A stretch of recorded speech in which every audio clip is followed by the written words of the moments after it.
Big boss season 8 మరో weekend రాకనే వచ్చేసింది. ఇంక ఈ వీకెండ్‌లో వచ్చిన నాగార్జున గారి కోసం అయితే బిగ్ బాస్ అభిమానులు ఎంతగానో ఎదురు చూస్తారని చెప్పుకోవచ్చు ఈ వీకెండ్ కోసం. ఇంక స్టేజ్ మీదకి నాగార్జున గారు వచ్చి హౌస్‌లో ఉన్న హౌస్‌మేట్ చేసిన తప్పొప్పుల్ని నిలదీస్తూ ఉంటారు స్టేజ్ మీద నుంచి. ఇకపోతే హౌస్ లోపల ఇప్పటికే ఫ్యామిలీ వీక్ కంప్లీట్ అయిపోయింది. ఇంక హౌస్ లోపల సపోర్ట్ అయితే వచ్చిపోతున్నారు టేస్టీ తేజకి. ఎంతగానో ఏడుస్తూ అమ్మ అమ్మ అంటూ తేజు పడిన బాధని చూడలేక అయితే అమర్దీప్ అయితే గత సీజన్‌లోనే కాదు ఈ సీజన్‌లో కూడా టేస్టీ తేజని సపోర్ట్ చేసేందుకు దూసుకుంటూ వచ్చాడు అమర్. ఇంకా టేస్టీ తేజ కోసం అమర్ రాగా నిఖిల్ కోసం అయితే తేజస్విని అయితే వచ్చేసింది.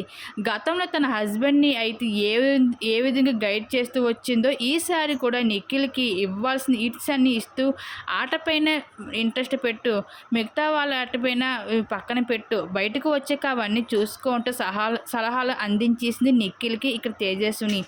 ఇక్కడ విష్ణుప్రియ కోసం అయితే మానస్ కూడా అడుగు పెట్టేశాడు. ఇప్పటి వరకు ఒకలాక ఇకపైన మరొకలాక నీ కష్టానికి తగ్గ ఫలితం అయితే ఇవ్వు నువ్వు. నీ ఆటపైన పెట్టు ఇంట్రెస్ట్, పక్క వాళ్ళ మీద కాదు, నువ్వు దేనికోసం కూడా ఆలోచించక అంటూ మానస్ కూడా ఇక్కడ విష్ణుప్రియకి సపోర్ట్ ఇవ్వడం జరిగింది. అలాగే అయితే ఇంకా నిఖిల్ అయితే తేజస్విని ఇచ్చిన సలహాలకి ఇంక యష్మికి అయితే చాలా దూరంగా ఉంటూ నిఖిల్ అయితే తన ఆటపైన అయితే ఇంట్రెస్ట్ పెడుతూ కనిపించేశాడు ఈ విధంగా. మరి నిఖిల్ కోసం మీరేమనుకుంటున్నారు? మీ అభిప్రాయం తప్పకుండా కామెంట్ సెక్షన్ షేర్ చేసుకోండి.